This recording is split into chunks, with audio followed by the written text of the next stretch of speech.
Рахмон добровольно продает нашу страну чуть ли не в рабство. Досмотрите это видео до конца, и вы узнаете, какой новый виток отношений выбесил многих таджиков. Подписывайтесь на наши обновления, точно будете в курсе всего самого актуального.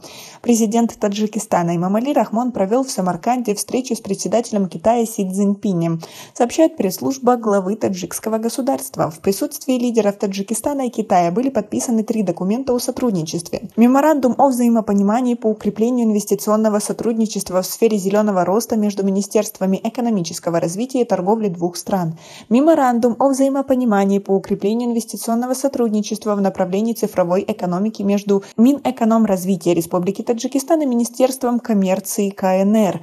Дополнительные протоколы по реализации проекта строительства частей основных участков второй очереди автомобильной дороги Душанбе-Кульма. В сообщении отмечается, что на встрече лидеры 2 стран отметили тенденцию положительного роста товарооборота, который в первом полугодии текущего года увеличился на 82% по сравнению с аналогичным периодом прошлого года. В данном контексте речь идет о наличии больших резервов для дальнейшего расширения, особенно за счет возможностей аграрного сектора, подчеркивается в пресс-службе президента Республики Таджикистан. Стороны выразили заинтересованность в дальнейшем развитии сотрудничества в сферах транспорта, связи, промышленности, энергетики и новых технологий и в сфере цифровой экономики. Основное внимание было также уделено реализации конкретных инвестиционных проектов в этих сферах.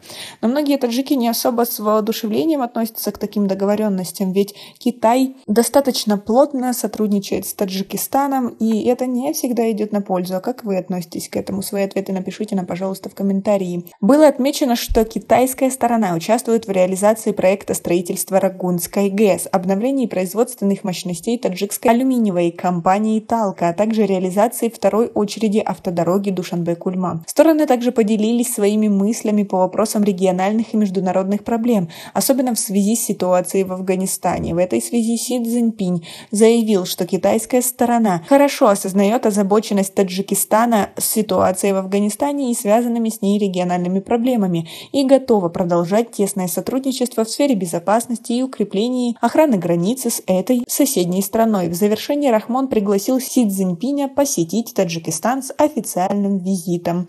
Как вы относитесь к такому сотрудничеству? И как вы думаете, Китай и дальше будет поглощать нашу страну? Зависимый от экономической экспансии Китая, на кону независимость государств. Китай всегда ищет того, чтобы найти полезные ископаемые. Страна не обладает достаточно полезными ископаемыми, особенно энергоносители. Это нефть, газ. И страны Центральной Азии, вот Туркменистан, Казахстан, Узбекистан, они в этом очень им интересны. Или этого не происходит, а лишь это выдумки СМИ? Свое мнение по поводу всего этого напишите нам, пожалуйста, в комментарии. У нас пока на этом все. Оцените наше видео подпиской и лайком. До скорой встречи!